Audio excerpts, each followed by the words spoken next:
insya Allah kita akan membahas banyak hal yang fokusnya adalah kiprah ulama Kalimun Kendal di Tanah Karomain abad 19, yang insya Allah pertama kita akan mendengarkan dulu penjelasan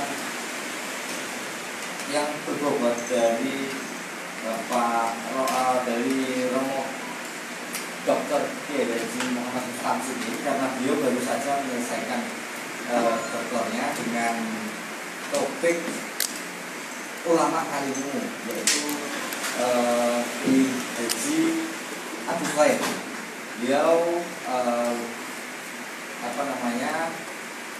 promosinya baru saja dilaksanakan pada bulan Desember dan kemudian mendapatkan cukup prestisius dengan gelar doktornya, dan kemudian bisa dipertahankan secara sukses, dan akhirnya karya beliau menjadi salah satu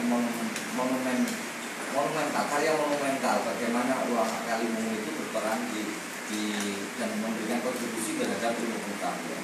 Kemudian yang berikutnya nanti insya Allah kita akan mendengarkan paparan dari Dr. Ginanjar Syahban. Beliau nanti juga akan menjelaskan tentang jejaring ulama-ulama, termasuk salah satunya misalnya ada nama-nama ulama Kalimun yang memiliki peran terhadap konsep-konsep ilmu pengetahuan agama baik di luar dan di Indonesia. Lalu kemudian ada Laura Usman yang nanti menjelaskan bagaimana keterkaitan antara Bangkalan, Karomain, kemudian kalau bisa ada Kalimun juga, terus kemudian membangun semacam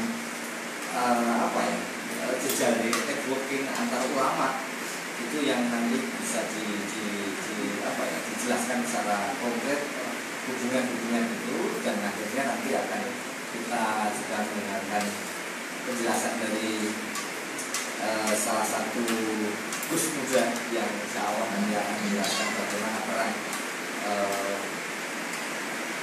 nenek moyang beliau sebagai salah satu penulis kayak semacam ulama yang memiliki banyak karya. Nah, oleh karena itu hadirin sekalian yang dirahmati Allah Subhanahu wa taala, mari kita bersama-sama sebelum kita lanjutkan diskusi ini dengan baca surat Al-Fatihah yang insya Allah akan dipimpin oleh Kesabek Murtakan.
Terima kasih. Mudah-mudahan acara bisa berjalan dengan lancar dengan bacaan surat Al-Fatihah. Kemudian kami sampaikan bahwa malam hari ini sebetulnya ada beberapa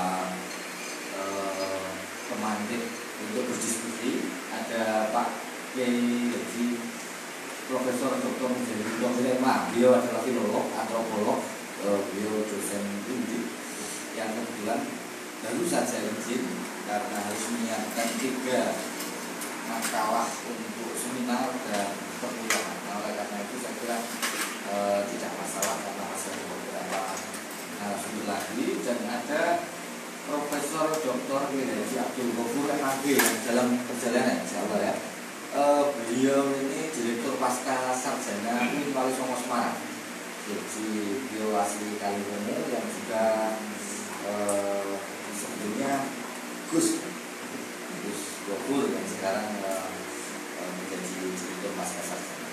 Baik, hadirin sekalian, kita mulai diskusi. Jadi aturan diskusi sangat sederhana dan santai. Artinya silahkan nanti kalau memang ada yang mau diinstruksi kita diperbolehkan. Tapi setidaknya kita mendengarkan dulu apa yang menjadi materi-materi yang disampaikan oleh para narasumber. Untuk yang pertama, monggo kami persilahkan Pak Kiai Dr. Haji Muhammad Samsudin.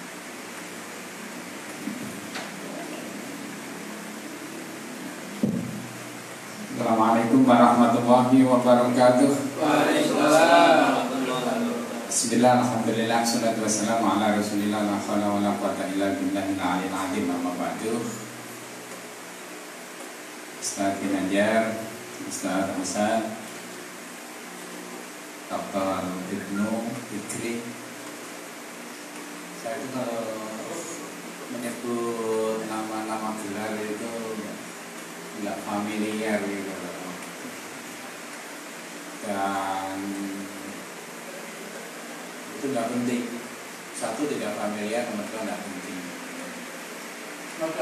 Terus bagus Kiai Safik ini yang luar biasa untuk mengkondisikan acara pada malam hari ini dengan sponsor utamanya Jati Rasa ya. Saudara sekalian yang saya hormati, jadi yang luar biasa ini kita ketemu, kita ketamunan, kita dikunjungi beliau-beliau dari Jakarta, dari Bekasi, bahkan dari Bangkalan. Ini akan memberikan motivasi. Yang penting itu kita saya nggak usah paparan. Kita akan mendengarkan motivasi. Kaliwungu yang terkenal dengan kota santrinya, ini tidak hanya terkenal di Jawa Tengah, seluruh Indonesia. Karena santri Kaliwungu itu ada yang di Sumatera, ada yang di Kalimantan, tidak hanya sekedar di Jawa. Jadi komplek di Kaliwungu ini, kalau di sini berbicara tentang kiprah ulama Kaliwungu di Haromen, ini ada Kiai Badawi Pama di Mekah. Dan yang tidak kalah pentingnya, ada salah satu ulama yang produktif menulis. Kadang-kadang orang pintar suruh menulis gak bisa. Gak bisanya karena kesibukannya. Tapi kalau saya melihatnya, Kiai Abu Khair itu alim alama, sibuk, tapi sempat menulis karya-karyanya itu lebih dari 30 judul buku. Tuh, ini yang luar biasa. Nah, ini saya selaku anak Kaliwungu dengan kedatangan ini Mas Ginanjar, Mas Hasan, pan dikapake gitu. Tuh, ini kan yang luar biasa kan itu. Tadi saya sempat cerita di Abu Khair itu, kalau saya bandingkan dengan film Titanic, itu banyak fun, banyak sisi-sisi yang harus dipelajari. Kebetulan saya mempelajari, saya melihat pendidikan karakter yang diajarkan oleh Kiai Abu Khair. Tapi sisi lain masih banyak. Nah, ini kalau para pemerhati tentang karya-karya ilmiah dari para kiai-kiai khususnya yang ada di Kaliwungu, ini kalau tidak dikembangkan ya akan seperti itu, bahkan akan hilang. Ketika tidak ada Mas Hafid, ya kita nggak tahu karya Kiai Abu Khair yang lebih dari 30, bahkan kalau nanti digali itu lebih banyak daripada 30 itu. Tapi bisa-bisa ketika tidak diopeni hilang. Karena kadang-kadang ada orang senang dengan karyanya, senang kemudian disimpan. Ini senang nyimpan, ini senang nyimpan. Itu tidak berkembang kalau begitu. Ya mestinya kan dengan adanya karya-karya itu dikembangkan. Ada tulisan-tulisan tentang Isra Mi'raj, tentang kisah Isra Mi'raj, tapi berbeda dengan kisah Isra Mi'raj itu yang ditulis oleh Ki Abu Khair. Nah ini yang mestinya itu luar biasa, Kaliwungu itu luar biasa. Siapa sih yang kenal Ki Abu Khair? Tapi ketika tidak ada publikasi, tidak akan ada yang kenal. Jadi sekarang ini kalau di Jawa Tengah khususnya, kalau di situ prodi agama lah katakanlah, semuanya itu ke saudara. Jadi kalau kita melihat perpustakaan di beberapa universitas, di beberapa institut, di beberapa sekolah tinggi, itu nggak bisa dihitung yang menulis tentang saudara itu. Nah saya mencoba sebagai bagian dari Kaliwungu, saya mencoba bahwa Ki Abu Khair ini adalah menurut saya luar biasa, harus diangkat, harus dipublikasikan. Bukan kita kepengen mamer-mamer, tapi ajaran-ajaran yang ada pada Ki Abu Khair itu harus disampaikan. Nah ini tolong nanti Mas Ginanjar digali. Ini kalau seandainya banyak yang santri itu, karena kalau mayoritas saya melihat itu bahwa Kaliwungu itu mayoritas santri Lirboyo. Santri Lirboyo. Saya ya terus terang saja, terus tak kejar-kejarin uang, bisa promosi dokter. Saya nulis Latin itu nggak bisa nih saya. Jadi ketika saya nulis disertasi itu tulisannya tulisan Arab, kemudian kebetulan ini anak saya suruh nyalin ke dalam bahasa Indonesia, ke dalam tulisan Latin itu loh. Jadi kalau nulis selamat gitu loh, lebih cepat saya begini aja, enggak itu. Jadi kalau selamat kan gini selamat. Tapi kalau saya nulis selamat ya ini. Akan tetapi saya selalu berharap memberikan motivasi kepada para santri, sekalipun bahwa santri ini kalau saya melihatnya itu sudah lengkap, bahkan kemampuannya melebihi daripada teman-teman yang ada di akademis itu. Hanya persoalan ini persyaratan formal itu.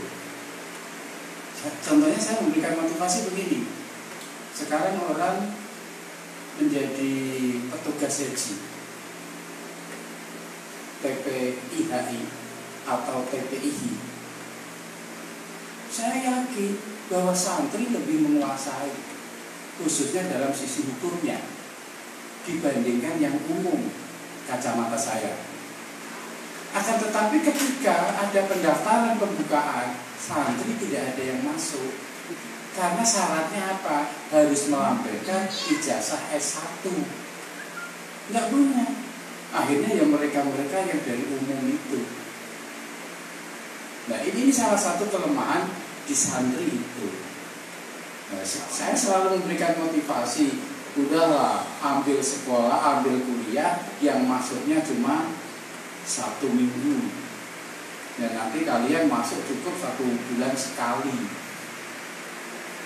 mewayai ujian semester ikut, rampung diri. Nah tidak sempat untuk membuat skripsi, tesis, bahkan sampai pada disertasi misalkan, ya wis lah pikirannya disampaikan penulis orang lain. Nah ini antara lain itu. Jadi kalau saya di sini tidak penting untuk bicara banyak, akan tetapi perlu kami sampaikan di sini sosok Kiai Abdul Khair ini adalah sosok alim alamah yang produktif di dalam menulis karya-karya ilmiah yang ditemukan lewat Mas Safik dan teman-teman itu lebih dari 30 karya tulis. Kalau ini disimpan Mas Safik, kasihan Mbak Abi. Kalau orang senang simpen, kalau diambil nggak beli, kasihan Mbak Abinya. Mbak Abi menulis itu tujuannya bagaimana? Tujuannya apa? Untuk bisa disampaikan kepada para santri-santri yang lain.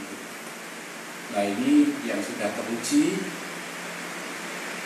Mas Ginanjar, Mas Hasan, apalagi Mas Ginanjar yang untuk mahakarya itu yang terbaru atau yang terlama itu? Ya ini artinya kan ini bisa menulis. Kalau saya sekarang begini, kalau sekarang itu kan dulu masa saya santri itu kelebihannya apa? Kelebihannya dalam menulis. Orang patio bisa menulis. Itu kelebihannya. Kalau saya tidak melihatnya tidak kekurangannya, tapi kelebihannya di situ. Tapi sekarang santri Lirboyo itu kalau kelas 3 aliyah, untuk menyelesaikan kelas 3 aliyah, mendapatkan syahadat harus punya karya tulis. Ini yang luar biasa di Lirboyo sekarang seperti ini. Juga ada tulisan-tulisan yang kadang-kadang saya melihatnya hewan luar biasa. Karena di sana itu mestinya peluangnya luar biasa, di perpustakaan itu lengkap, marjiknya itu, referensinya itu luar biasa. Tinggal nggak usah cari kemana-mana, di perpustakaan kalau sekelas Pondok Lirboyo itu mau cari kitab yang apa saja di sana ada. Nah ini saya kira itu, saya minta ini ada beberapa para penggiat karya-karya ilmiah ini, mohon kalau ini bisa diangkat sehingga benar-benar menjadi. Ini kan orang Banten itu kan terkenal itu kan karena ada Imam Nawawi, ya. Jadi kan itu, jadi Nawawi Al-Bantani gitu. Jadi saya nggak tahu, tapi saya menyebutnya An-Nawawi. Kalau di dalam bahasa santri itu kalau ada alnya An-Nawawi itu Al-Misro. Tapi kan Nawawi tanpa bila al itu adalah Al-Bantani. Nah itu antara lain itu. Jadi kalau persoalan sehingga menjadi terkenal kan itu seperti Imam nama asli Imam Haramain itu siapa? Al-Juwaini ya Pak. Al-Juwaini ya termasuk dengan terkenal menjadi Imam Haramain itu. Nah ini juga salah satunya itu. Saya kira itu saya tidak memberikan pokok-pokok pikiran, tetapi justru kita berharap bagaimana Kaliwungu, bagaimana Kendal, ada Kiai Ahmad, ada Kiai Abdul Hamid, itu juga punya karya-karya, bahkan cucu daripada pengarang Kiai Anak Tolibi ini berada dimakamkan di Kaliwungu itu. Dan saya Dr. Asyaka itu ya, ini kan luar biasa, menurut kami itu luar biasa. Berkah insya Allah orang yang hidup di Kaliwungu itu. Kalau ini Mas Ginanjar seandainya hijrah ke Kaliwungu lebih luar biasa. Bawain aja kan Kaliwungu. Enggak, maksudnya ya yang di sana biar di sana, tapi tambah di Kaliwungu kan begitu. Saya kira itu, dan saya kurang lebihnya mohon maaf. Assalamualaikum warahmatullahi wabarakatuh.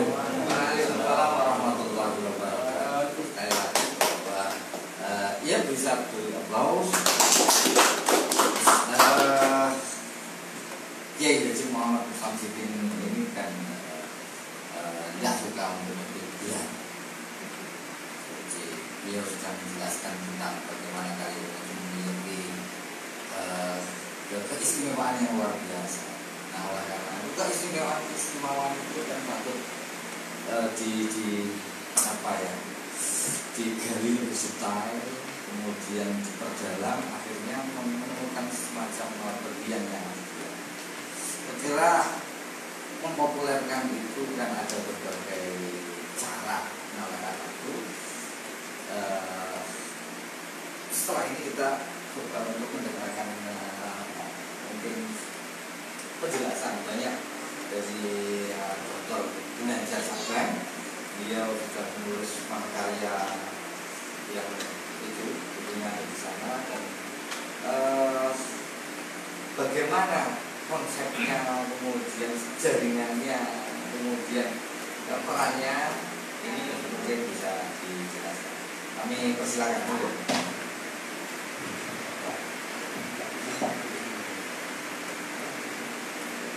Assalamualaikum warahmatullahi wabarakatuh. Alhamdulillah wa kafa, wassalatu wassalamu ala rasulil mustafa wa ala alihi wa sahbihi ajma'in. Wa ba'du. Subhanaka la ilma lana illa ma 'allamtana innaka antal alimul hakim. Terima kasih banyak Pak Dr. Fikri atas kesempatan yang diberikan. Sama-sama kita muliakan, kita hormati orang tua kita dan guru kita, Bapak Haji Dr. Rizky Sidin. Juga ada Agus Bagus Bakri. Saya pikir tadi beliau orang Purwakarta yang reinkarnasi. Salah satu kutub terpenting dalam jaringan ilmuwan ulama Sunda di abad 20 itu ada namanya Haji Bagus Bakri. Ternyata memang salah satu murid daripada Haji Bagus Bakri itu adalah ayahnya dari Haji Bagus Bakri As-Shogir. Ada juga Gus Syafiq di sini sebagai salah satu tokoh muda pegiat literasi karya-karya ulama ahli ilmu. Ada Kiai Usman Hasan dari Ketua Tim Lajnah Turos Ilmi saya Pangapali Pangkalan. Ada juga Gus Nanal di sini dari Turos Ulama Nusantara. Ada Kiai Asep Abdul Qadir dari Darul Fadani dari Megamendung ya. Dan beliau ini itu mengarang kitab dalam bahasa Arab, diterbitkan di Kuwait, Hasyiah Natijatul Muhtam, sebagai hasyiah terhadap syarah Idul Muham ya. Alamat Sulam itu dalam bahasa Arab diterbitkan di Kuwait. Jadi itu orangnya ada di pojok Yasir alum dari Wirkoyo, terus lanjutkan di Aman. Sekarang beliau khidmat di Megamendung menemani Habib Rizik. Alhamdulillah beliau orangnya alim. Lalu ada juga Kiai Kusyairi dari Bogor, Kiai muda. Beliau juga banyak mengumpulkan karya-karya ulama Sunda yang masih bermanuskrip. Rekan-rekan para hadirin yang berbahagia, alhamdulillah ini kabar yang membahagiakan bagi kita, khususnya ma'asyir ahli sunnah wal jamaah di Nusantara ini, bahwa mulai banyak muncul kader-kader muda yang punya perhatian besar sekali terhadap warisan pemikiran ulama-ulama kita terdahulu yang tercecer, yang terkubur, yang hilang, yang terlupakan. Nah ini misalkan Yai Usman, misalkan kita mengenal sosok Syekhona Khalid Bangkalan, masyhur. Tetapi yang lebih dominan dari Syekhona Khalid itu kan lebih banyak tentang ketika ditulis sejarah beliau, karomah-karomah beliau. Tetapi bagaimana menulis sejarah Syekhona Khalid Bangkalan ini itu dengan pola penulisan yang historiografis gitu ya, dengan data-data tertulis, bahkan data-data tentang karya tulis langsung dari Syekhona Khalid.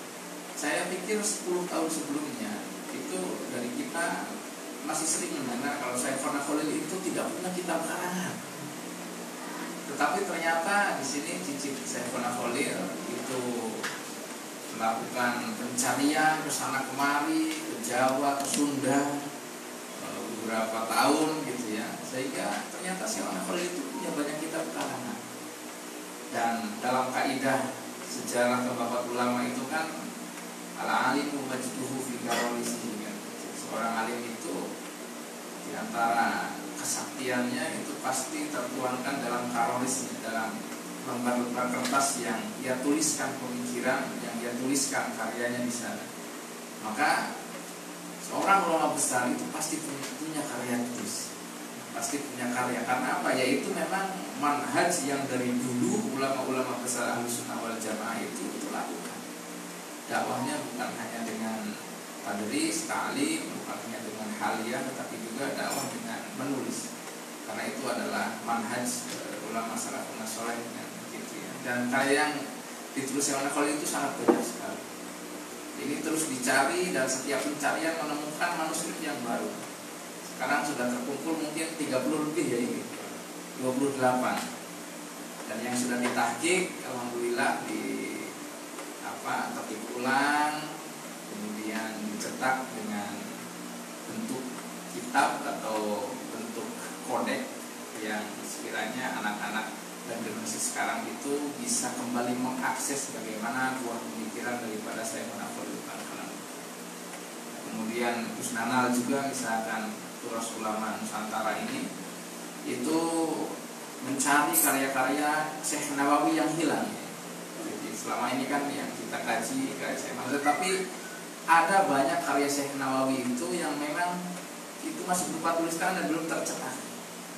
Di antaranya itu ada yang ditemukan lalu dihikmah oleh Gus Nanal ini untuk ditahqiq lalu dicetak dan diterbitkan untuk finalis saat ini agar mengetahui bisa mengakses pemikiran Syekh Nawawi dalam karya tersebut. Nah, itu salah satu kabar yang menggembirakan. Mudah-mudahan kegembiraan ini akan terus bertambah, lebih besar dan lebih banyak lagi generasi-generasi dari kalangan santri ini yang mau menguri-uri karya ulama Nusantara kita ini. Ini bukan apa-apa, karena dalam semesta penulisan sejarah besar peradaban Islam di dunia ini, itu selalu saja bangsa-bangsa yang punya peran, punya karya pemikiran dalam sejarah peradaban Islam itu cuma 3 yang disebutkan rata-rata: Arab, Persia, Turki. Urdu itu kan baru saja bahasa baru. Tetapi tentang Nusantara itu kan nggak ada yang menulis, nggak ada yang menyinggung, sehingga akhirnya banyak yang beranggapan kalau Islam di Indonesia itu sifatnya Islam pinggiran, Islam yang memang tidak punya karya intelektual yang harus diperhitungkan.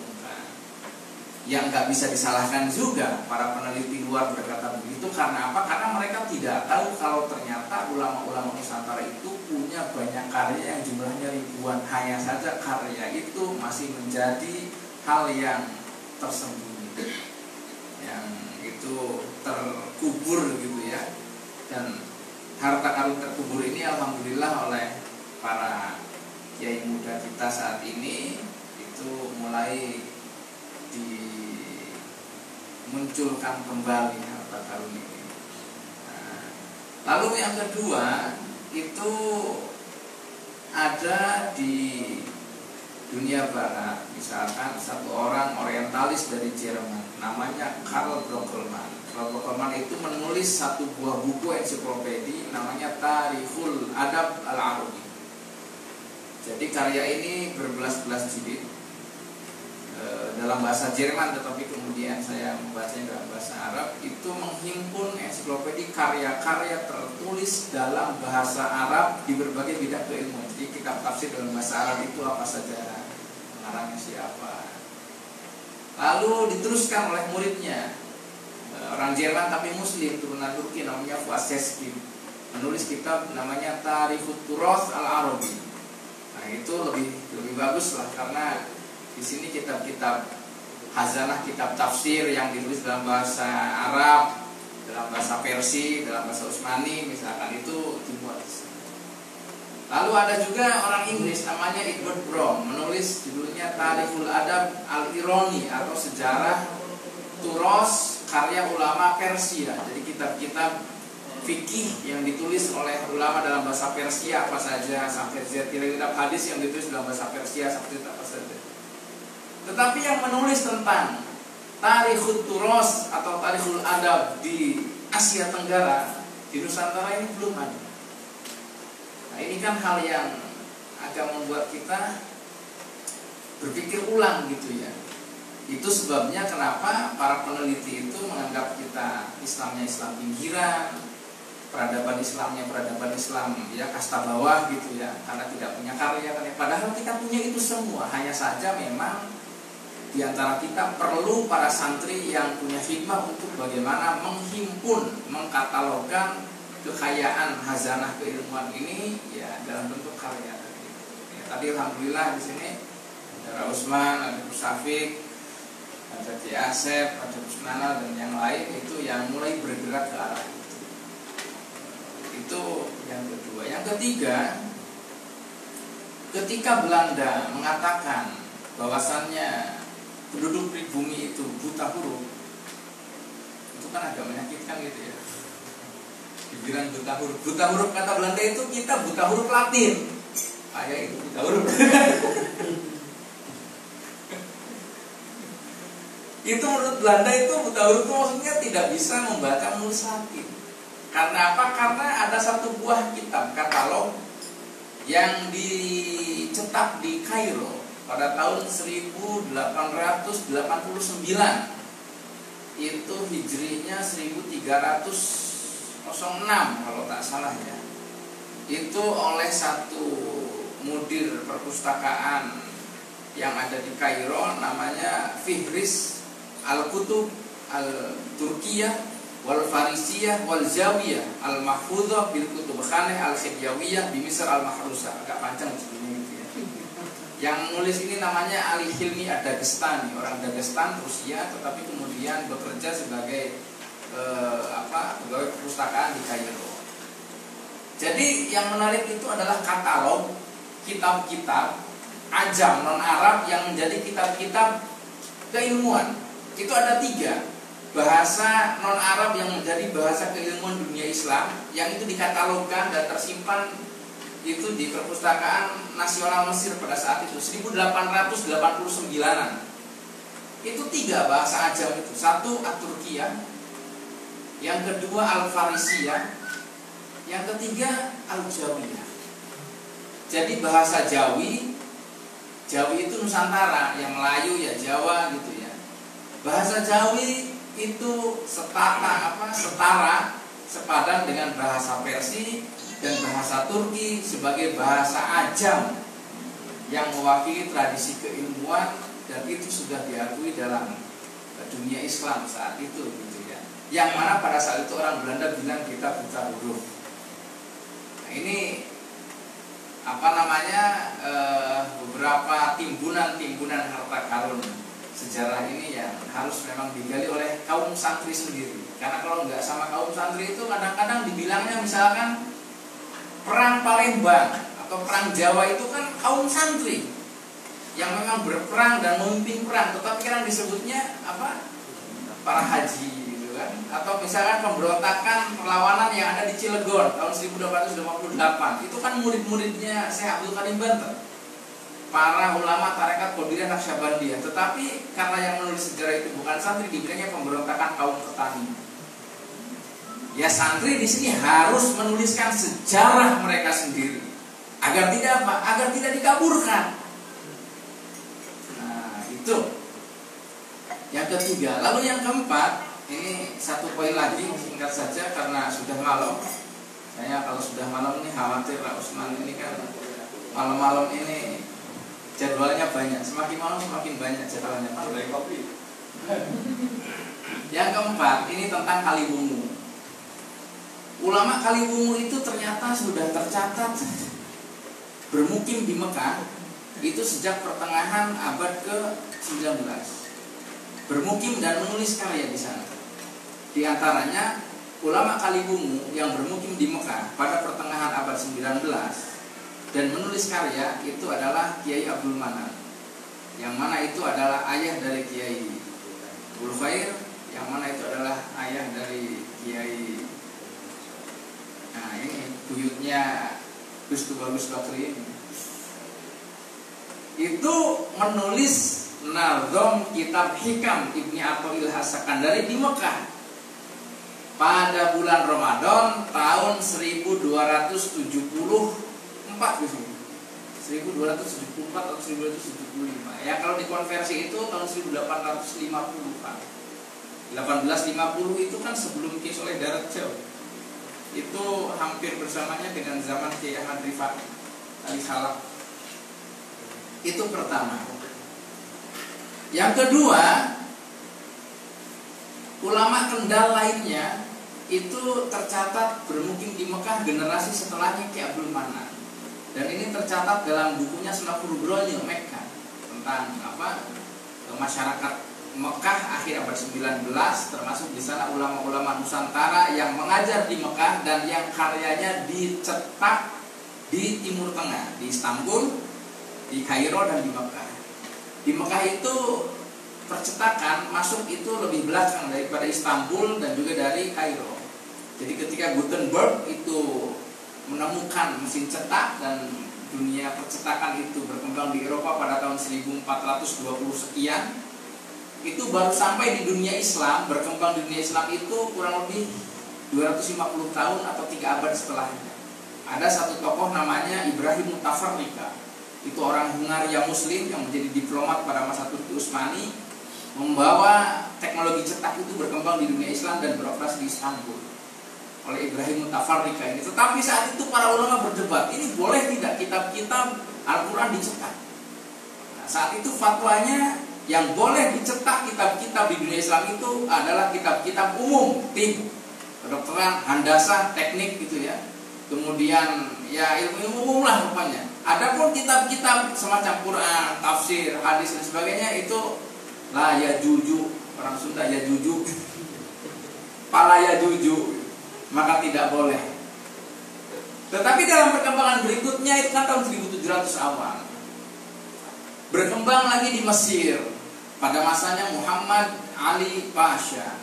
Itu setelah kedatangan pasukan Napoleon Bonaparte tahun 1822-an, itu dikenal dengan namanya percetakan atau matbaah bulak, yang mana mencetak banyak kitab-kitab baik umum ataupun keagamaan. Tetapi di Mekah itu percetakan baru masuk pada tahun 1300 Hijri atau 1882 atau 1883. Namanya percetakan Al-Matba'ah Al-Miriyah Al-Kainah di Makkah Al-Mahmiyah. Nah, tapi yang menarik ketika di Mekah saat itu sudah banyak beredar kitab-kitab karya ulama Nusantara yang dicetak di Istanbul, yang dicetak di Kairo, lalu muncul yang dicetak di Mekah. Ketika Sunafur Bronyo berada di Mekah tahun 1885, lalu pengalaman di Mekah itu dituangkan dalam bukunya yang berjudul Mekah.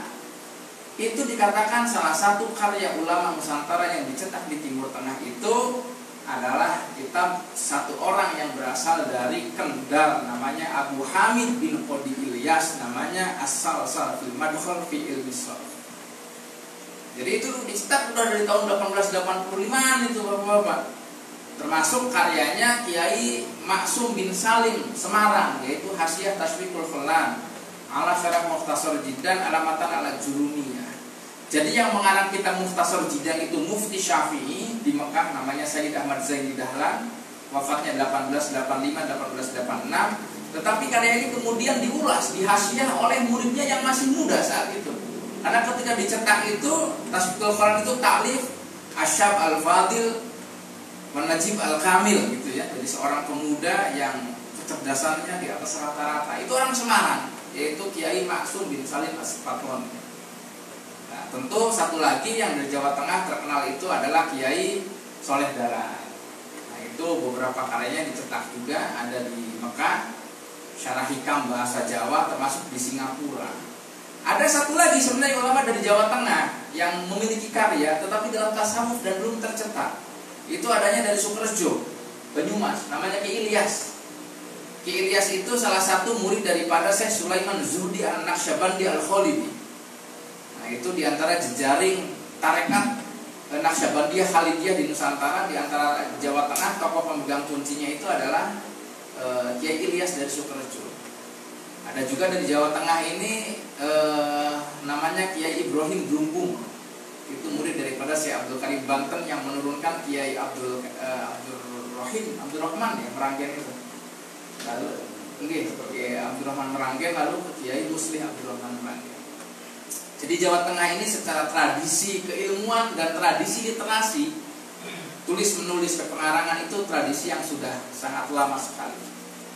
Nah, cuman hal yang seperti ini yang disayangkan itu terputus sampai kepada generasi kita saat ini. Dan di antara tradisi pada masa abad 19 itu, ulama dari kawasan Kaliwungu, dari kawasan Kendal ini punya peran yang tertulis dalam sejarah Islam. Nah, tinggal bagaimana kemudian kiprah ulama zaman dulu itu kita bisa terus. Kalau kita sampai menjadi mu'alif seperti beliau-beliau, tentu jauh banget gitu ya. Masalah harus jadi mu'alif oleh ulama besar.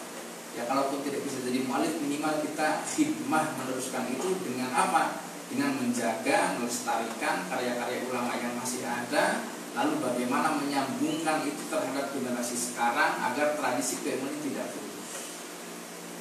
Nah itu terkait tentang ulama Kaliwungu di Mekah. Sama satu lagi terkait jaringan literasi cetak di sini ya. Yang menarik di sini, yang mengkaji tentang kitab-kitab ulama Nusantara yang dicetak di luar wilayah Nusantara itu masih kebanyakan orang Barat. Ya. Misalkan ada namanya Yuni Sugahara, itu menulis tentang kitab-kitab Nusantara yang dicetak di Middle East, gitu, di Timur Tengah, di Istanbul, di Kairo, di Mekah. Jadi misalkan kitab tahun sekian dicetak di sana, judulnya apa, pengarangnya siapa gitu ya. Itu selama ini mengkaji orang Barat. Atau ada namanya Ian Tulfur. Gak tahu bahasanya gimana sih. Bahasa Inggrisnya Lajas Cirebonan saja ya. Itu menulis tentang early printed book, kitab-kitab Melayu yang dicetak pada masa kuno di Bombay dan di Singapura misalnya. Di Bombay India itu yang kita kenalkan orang India saja gitu kan.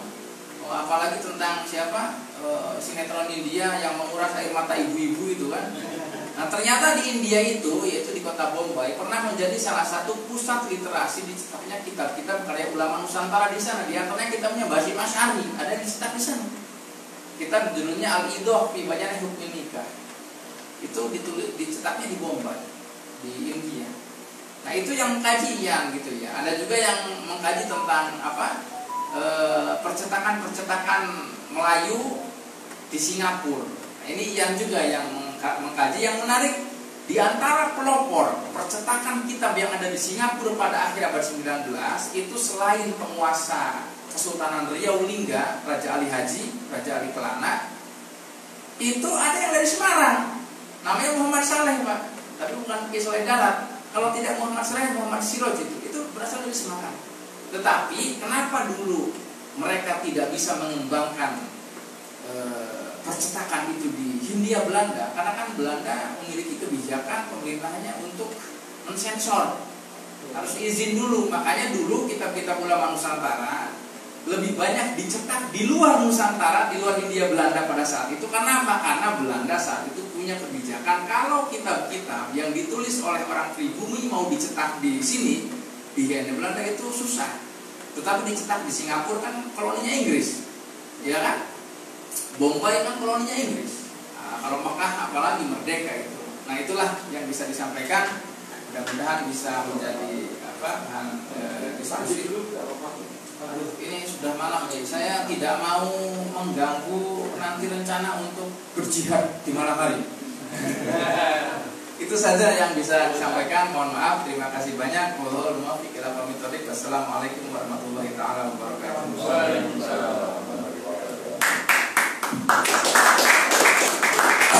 Masya Allah, berarti kita baru tahu kalau ulama-ulama Kaliwungu Kendal itu memiliki kiprah yang cukup baik di Timur Tengah. Artinya bahwa peradaban dunia Islam itu tidak lepas dari salah satunya adalah tokoh-tokoh atau ulama-ulama Kaliwungu Kendal pada saat itu. Artinya sekitar abad-abad 19 itu memang banyak atau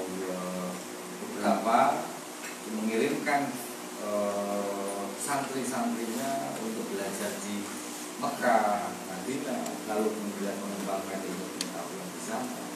Karena di sini Indonesia sendiri, sebagaimana kita pelajari dalam sejarah, masih dikuasai oleh koloni. Nah, oleh karena itu, ketika dikuasai oleh kolonial, mereka sementara waktu masih tetap berada di sana dan mengembangkan ilmu pengetahuan di sana.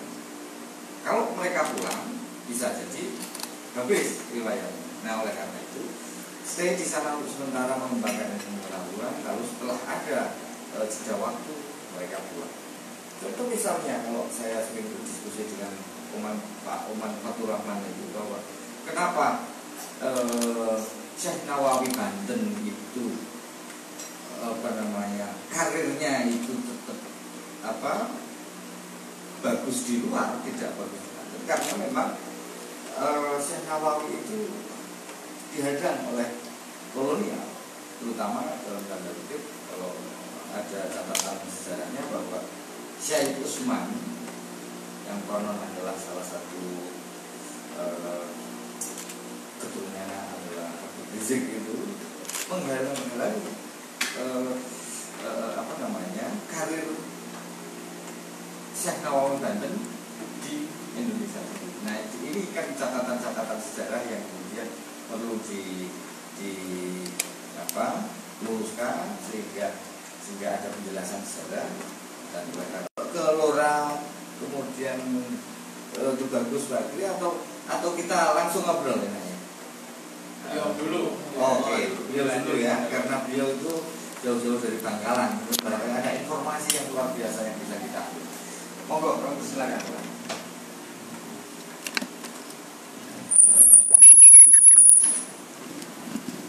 Ambil rokok, ya Bapak. Assalamualaikum warahmatullahi wabarakatuh. Alhamdulillah di malam ini kita dipertemukan. Sebetulnya kita para pembicara banyak dibimbing oleh khususnya dari Dr. Ustaz Hasil juga Ustaz. Jadi tugas Syekh Nawawi sebetulnya datang paling belakang dari karena belum tersebut. Jadi sebelum kita melangkah ke sampai sekarang itu kita memang banyak konsultasi dengan beliau-beliaunya, mulai dari cara pengolahan sampai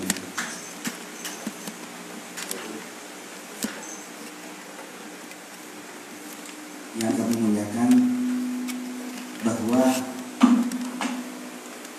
ketika tim kita itu sowan dengan beliaunya Habib Lutfi di Pekalongan, kemudian beliau berkata, ulama yang menulis buah karya ilmu itu sebetulnya diperuntukkan untuk umat sejarah, bukan untuk perorangan atau dunia. Maka kekeliruan yang sering terjadi di dunia itu dianggap ketika naskah ayahnya atau kakeknya itu adalah warisan yang bersifat pribadi, tidak ada muatan ilmiah di sana. Yang sehingga celakanya lagi biasanya kalau zuriyahnya itu bukan min ahli ilmi, nah itu malah yang terjadi akan dimakan raya dan seterusnya akan awal mula kita terbentuk. Nah, kita tidak bisa berbicara tentang seperti beliau. Jadi kita hanya bercerita tentang pengalaman kita khidmah pada peninggalan kita Syekh Nawawi. Kita juga berangkat bahwasanya Syekh Nawawi ini seperti disebutkan Pak Ginanjar tadi, bahwasanya beliau lebih menonjol tentang sisi kekaramatannya. Misal ada yang santri yang hanya nyapu-nyapu kemudian pulang alim, santri yang kerjaannya nimba-nimba air pulang alim. Nah itu apa memang betul begitu? Nah ternyata setelah kita teliti lebih dalam lagi, di sana itu ada tulisan dari Kiai Khalil bin Yasin, cucu beliau. Beliau meriwayatkan cerita itu dari Kiai As'ad Syamsul Arifin, meriwayatkan dari Mbah Hasyim Asy'ari, meriwayatkan dari Syekhona Khalil. Isi daunnya begini: siapa saja orang alim kalau tidak mahir alfiyah, kalau tidak hafal alfiyah, maka ilmunya tidak akan harum. Maka kita sekarang perhatikan, pondok-pondok yang sampai sekarang masih harum adalah pondok yang berhasil mempertahankan dua ini. Hatta Bangkalan sendiri yang mempunyai istilah pencetus itu, kemudian andai tidak sanggup membawa misi itu, tidak akan harum. Di Tebuireng awal-awal misal di zaman Hashim, di zaman putranya, hingga generasi beberapa, sehingga ketika misi itu hafal alfiyah dan mahir alfiyah tidak lagi sanggup diemban, akan hilang keharian. Tinggal kemudian pondok-pondok yang seperti Peloso, Ridho, Sarang, itu yang sampai sekarang alhamdulillah mampu mempertahankan itu. Dan ternyata itu merupakan kunci yang tertulis, yang selama ini tidak terpublikasi. Misal dari sanad yang masih tetap dari Kiai Khalil Yasin, dari Kiai As'ad, dari Mbah Hasyim, beliau menceritakan, beliau mondok di Bangkalan 1880-an. Beliau menceritakan bahwasanya Kiai Khalil tidak mengizinkan santrinya untuk boyong kecuali santri itu sudah hafal alfiyah, sudah mahir alfiyah, baru diizini boyong. Lah terus hubungannya dengan tadi santri yang kemudian nyapu-nyapu pulang alim, nimba-nimba pulang alim itu apa? Bahwasanya santri zaman dulu itu lebih menonjolkan sisi kekhidmatannya, lebih termuliakan dengan bukan ilmunya tapi dengan merasa rendah di hadapan gurunya. Itu yang poin yang kita ketik. Tapi tetap hafal alfiyah gitu ya. Gimana? Itu santri yang nimbo atau Jangankan yang santri, itu tukang rujaknya saja. Tukang rujaknya di pinggir pondok hafal alfiyah. Samping sabar harinya itu alfiyah dulu yang diputar. Jadi paksaan, mereka itu hafal itu paksaan, bukan mau tukang rujak ini. Kalau zaman dulu ada TikTok, tipenya alfiyah.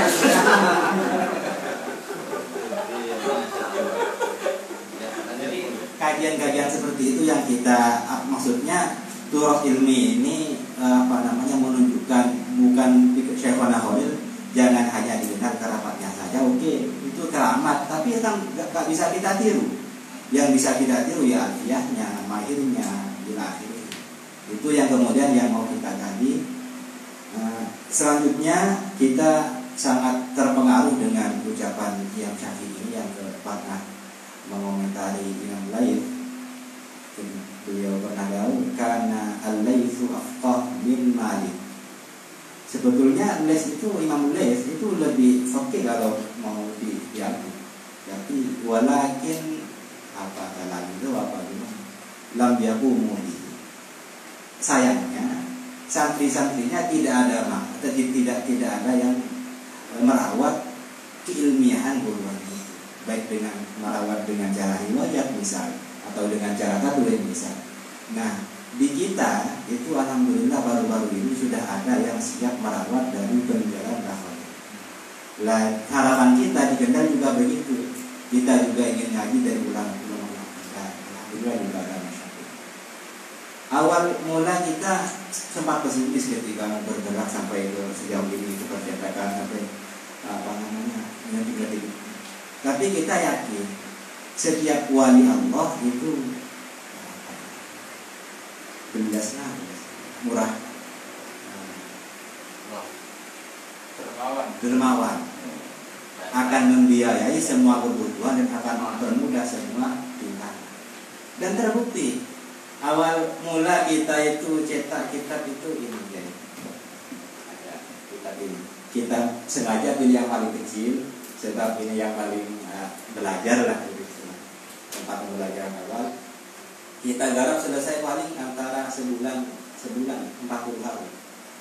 hari. Malah akhir kitab ini hampir sekitar 3 bait gitu. Istri saya itu kan ambil 2, jadi ya terpaksa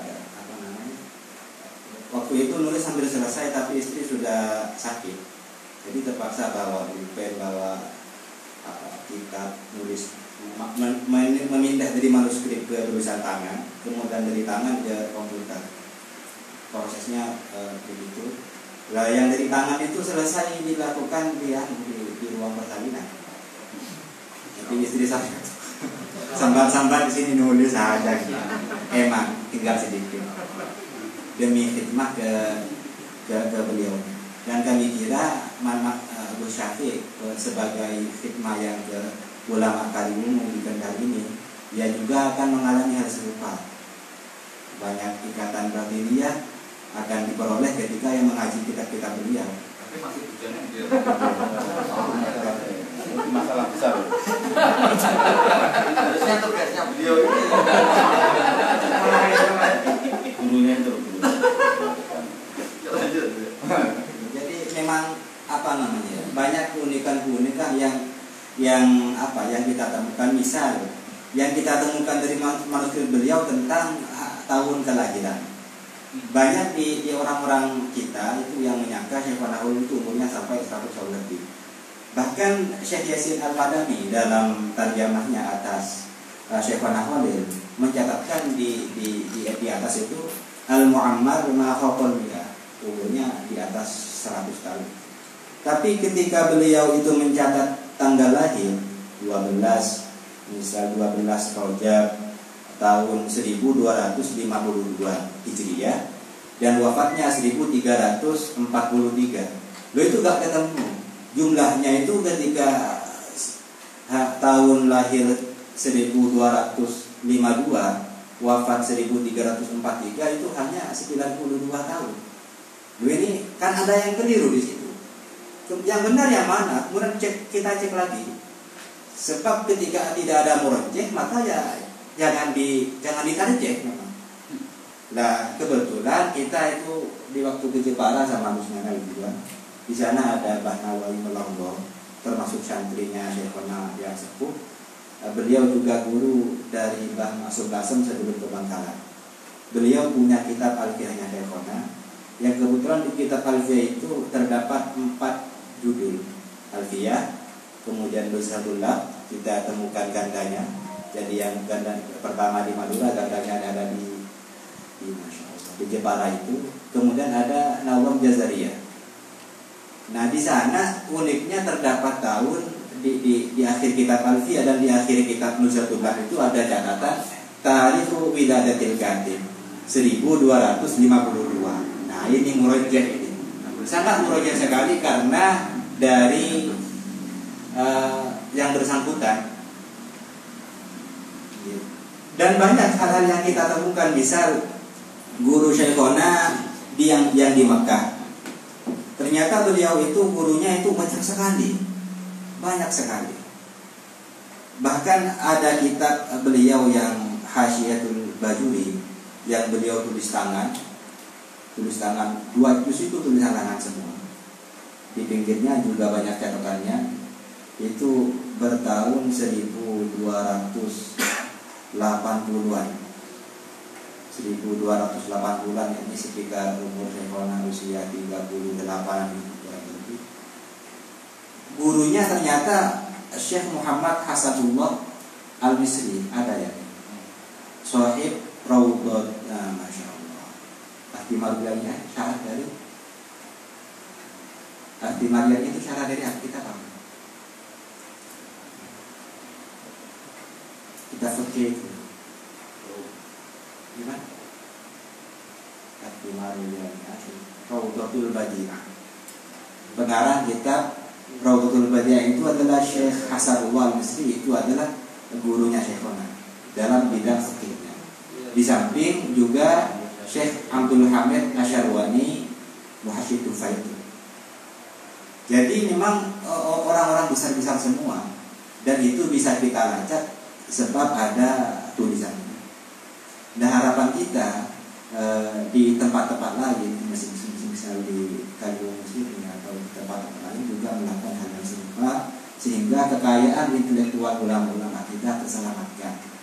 Bahwasanya generasi sekarang juga bisa meniru dari beliau-beliaunya bagaimana himmah beliau dalam menyimpan atau menyelamatkan ilmu dalam buah karya itu. Jangan alim-alim saja, tapi catat ilmunya biar selamat. Kira-kira begitu.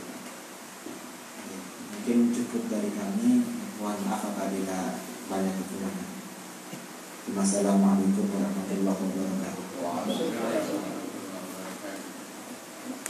Selain kan Ya langsung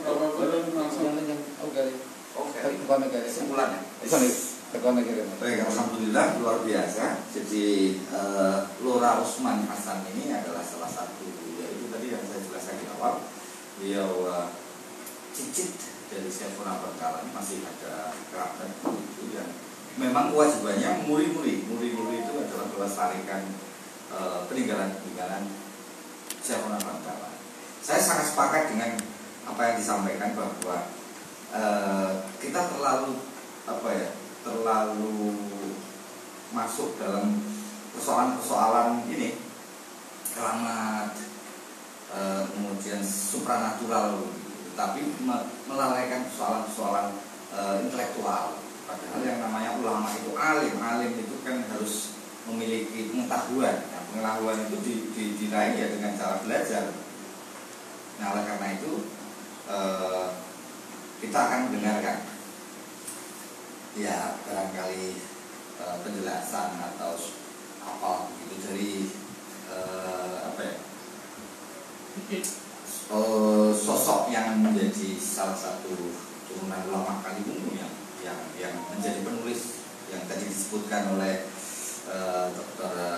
Ginanjar, bahwa salah satu kontributor ilmu pengetahuan di Haromain itu adalah Kiai Abdul Manan yang ada di Haromain. Nah, karena itu monggo kami silakan Gus Tubagus lah.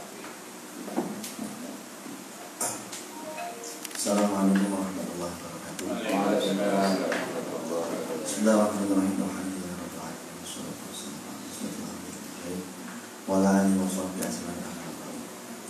Langsung saja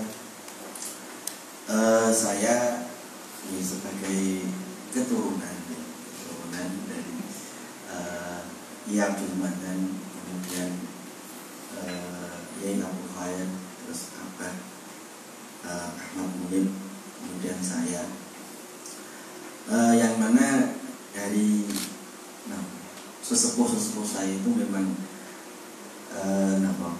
mempunyai banyak karya, seperti karya Yai Abdul Manan, yaitu Nazmul Hikam, yang kemudian disarai oleh muridnya, putranya beliau, berarti muridnya Yai Abu Khair, itu Yai Muslim Pranggen, Nazmul Hikam disarai oleh beliau. Karena mungkin waktu itu Yai Abu Khair menyerahkan pensarahannya itu ke muridnya Yai Muslim Pranggen itu. Dan untuk lebih detail dan terperinci sebenarnya yang banyak tahu tentang manuskrip dan naskah-naskah dari Yai Abdul Manan dan Yai Abu Khair itu Kang Sabit. Karena walaupun saya keturunannya, tapi tidak begitu mendalaminya.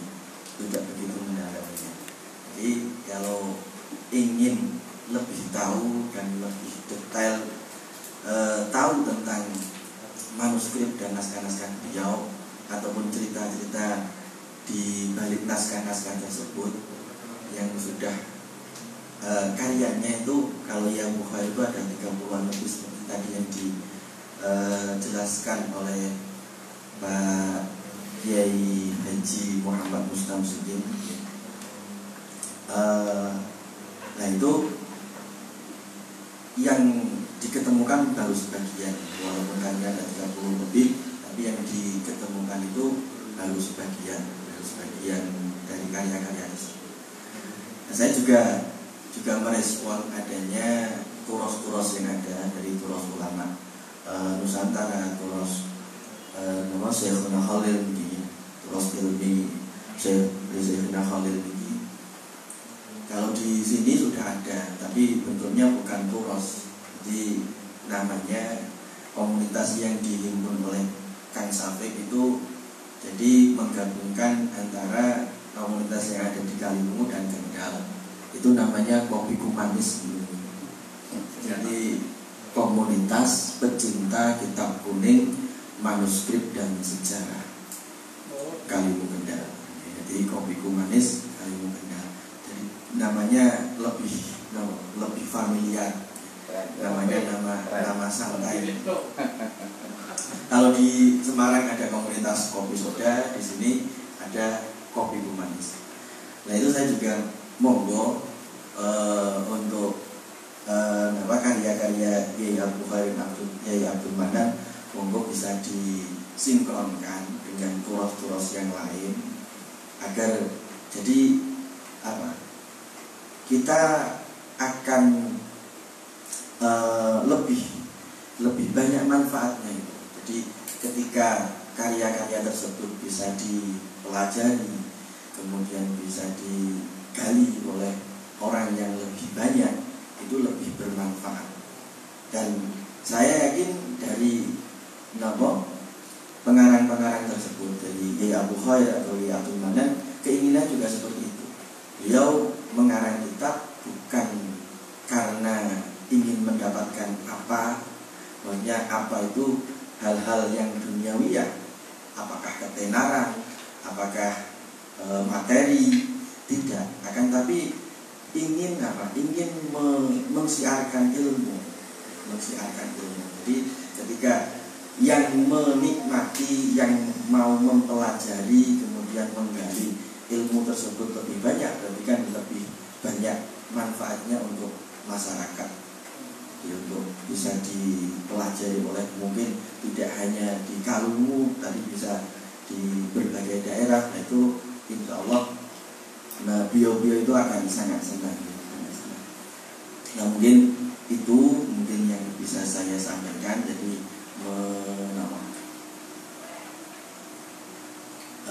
menyampaikan yang sudah saya sampaikan tadi itu. Mungkin itu saja, kurang lebihnya mohon maaf karena saya juga nggak bisa ngomong banyak, nggak bisa bicara. Mungkin untuk selanjutnya nanti Profesor Abdul Ghafur dulu atau nanti Kang Safik. Assalamualaikum warahmatullahi wabarakatuh. Waalaikumsalam warahmatullahi wabarakatuh. Terima kasih Gus Bakri bahwa ini jadi semacam pesan bahwa sebagai pelaris kitab-kitabnya Kiai Abdul Manan, terus menjadi Khair oleh yang pemangku atau juru kunci bahasanya begitu, itu disahkan, artinya dideklarasikan. Monggo silakan kalau mau mengkaji atau mensyarah atau kemudian membuat semacam kajian-kajian ilmiah, dipersilahkan. Nah, oleh karena itu Kopi Kumanis yang sudah dijelaskan tadi istilahnya membuka diri bagi siapa saja pemerhati sejarah, pemerhati manuskrip, itu bisa langsung menghubungi Gus Safik atau Kang Safik, karena beliau itu yang memegang manuskrip. Nah, tapi tentu saja sebagaimana Lora dan sebutkan bahwa itu kan butuh kayak semacam perawatan dan sebagainya. Kalau misalnya ada riset yang sampai puluhan juta, yaitu paling tidak kan harus disisikan untuk perawatan. Saya kira ini harus dilakukan. Karena di Leiden, perpustakaan Leiden itu semua dibiayai oleh pemerintah dan perpustakaan itu free karena ilmu pengetahuan itu adalah bagian dari tanggung jawab negara. Tapi di Indonesia, di Kaliwungu, siapa yang membiayai manuskrip seperti itu. Mungkin kalau Nyun Sewu ini Nyun Sewu, kalau beliaunya mungkin kemarin terpilih bisa jadi akan memberikan kontribusi terhadap manuskrip itu. Tapi Allah a'lam bishawab. Kita coba mendengarkan semacam sudah, dia sudah tinggal satu Profesor Abdul Ghafur, beliau adalah Direktur Pasca Sarjana. Barangkali ada hal-hal yang menjadi penyemangat. Adakah misalnya jurusan S2, S3 yang mengkaji tentang manuskrip, terus kemudian ada beasiswa atau apalah begitu. Monggo kami persilakan Profesor.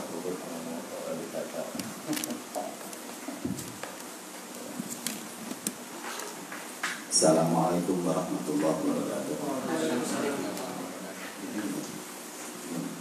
Bismillahirrahmanirrahim. Alhamdulillahirrahmanirrahim. Wassalatu wassalamu ala asrafil anbiya wal mursalin wa ala alihi wa sahbihi ajma'in. La haula wa la quwwata illa billahil azim. Rabbi shrah li sadri wa yassir amri wahlul 'uqdatam min lisani yafqahu qawli. Yang saya hormati Pak Haji Muhammad Rustam Sikin, Senior Sekretariat. Yang saya hormati Bapak Kinanjar Sa'afan Ilman, yang kalau nggak salah secara saya juga Pakil Beliau tahun 98-2002 ya. Tapi dia putra saya. Tapi dokter Beliau. Kemudian Bapak Usman dari angkatan saya hormati, yang tidak kalah penting ini moderator kita terkeren, lulusan dari Fried, lulusan dari Fried dari Poland dan Finlandia ini yang baru saja keadaannya itu matang karena kemarin bulan Desember itu promosi, tapi saya nggak online ya, nggak apa harus substansi itu sudah PhD dan apa. Dan Mas Safik ini ya sebenarnya kalau begini Gus Safik, Kang Safik ini luar biasa penulisannya, sehingga dia aku tidak sedikit banyak itu berjasa pada gurunya Pak Mustamsik ini sedikit banyak dia aku tidak. Jadi saya kira luar biasa Mas Safik dan para hadirin yang saya tidak bisa membaca satu, dan saya kira ini forum yang menarik, sehingga meskipun saya agak jauh dari sini, agak jauh maksudnya dibanding beliau ini, saya tetap menyempatkan karena saya berharap mendapatkan keberkahan dari pertemuan ini. Para bapak yang saya hormati, secara umum jadi rektor. Berkahnya pertemuan ini 2022 rektor. Amin.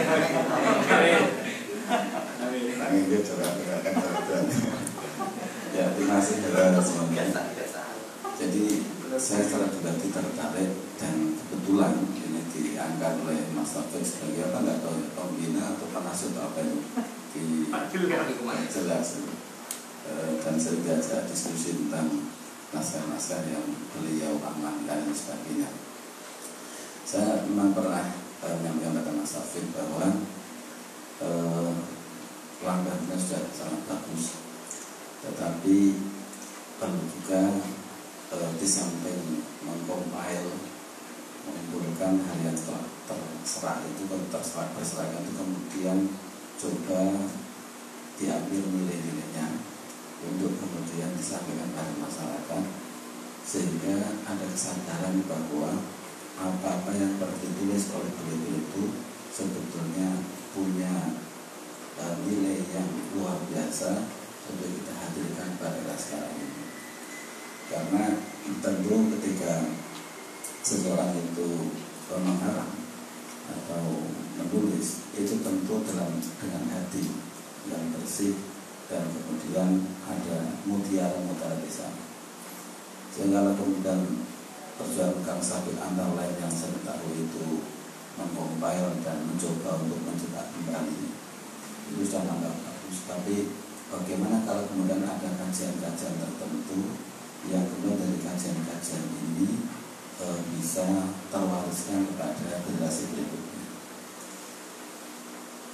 kemudian tidak dibayarkan, nanti akan pudar nanti karena kemudian lama terpendam dan kemudian kita agak sulit menghindarinya. Dalam melalui pintu tangan Kang Safik dan teman-teman komunitas itu, saya kira mulai bisa dikenalkan. Mungkin saya tidak mengerti persisnya. Nah, salah satu yang telah mengungkap Pak Firda Pak Mustamsi kemarin dan mampu mempertahankan disertasinya, salah satu atau bagian dari menyampaikan itu. Saya kira masih banyak nilai yang perlu kita ungkap, perlu kita sampaikan. Secara pribadi, saya memang agak bertanya dalam konteks hal ini juga tadi orang di Bangkalan ya menjelaskannya. Jadi di Kalung itu ada generasi yang saya masih sampai sekarang masih tanda tanya dan tentu dengan cara-cara beliau. Ada Sunan Katong. Kalau yang saya baca sekilas, artinya pembahasan sekilas itu mungkin sekitar 1400-an ketika beliau masa sugeng itu. Tapi kemudian untuk Asy'ari yang terkenal sebagai pendiri kota santri di Kalung, sehingga nama kampungnya namanya Kampung Pesantren, itu sekitar generasi 16 atau sekitar 1600-an. Ini berarti kan ada tenggang sekitar 200 tahun maksud saya. Nah, ini kira-kira generasi siapa saja dan bagaimana. Kemudian ada juga namanya Pangeran Jumian misalnya. Pangeran Jumian itu saya hanya tahu sekilas, itu kalau nggak salah masih keluarga dari awal-awal Senopati Yogyakarta atau yang terkenal dengan Mataram yang pertama. Dan kalau nggak salah masih tidak jauh dengan Sultan Agung.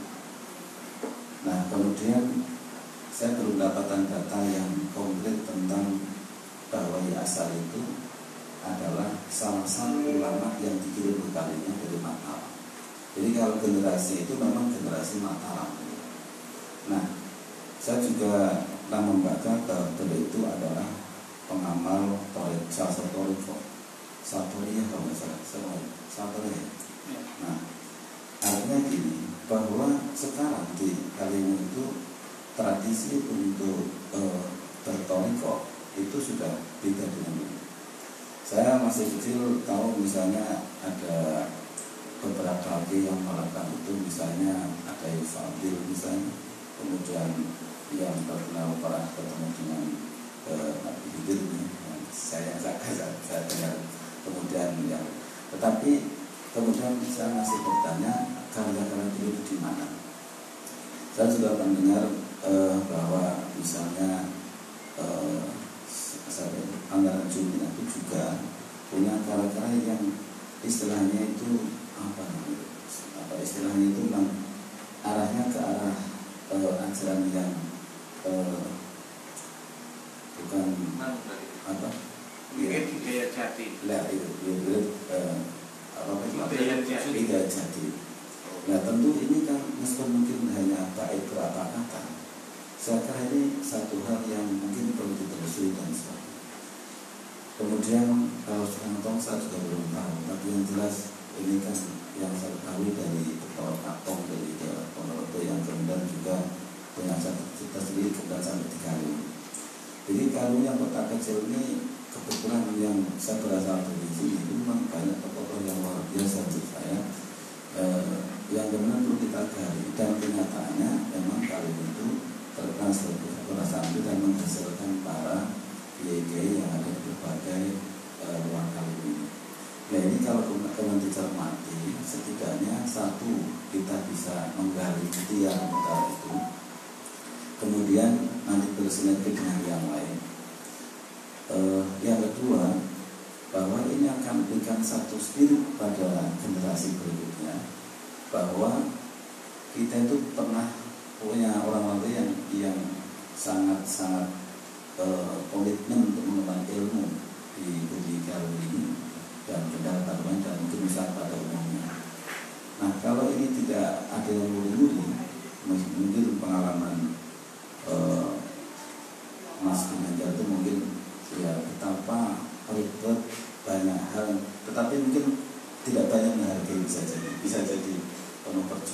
Nah ini memang sesuatu yang artinya langkah yang positif, tetapi tidak mesti direspon yang baik.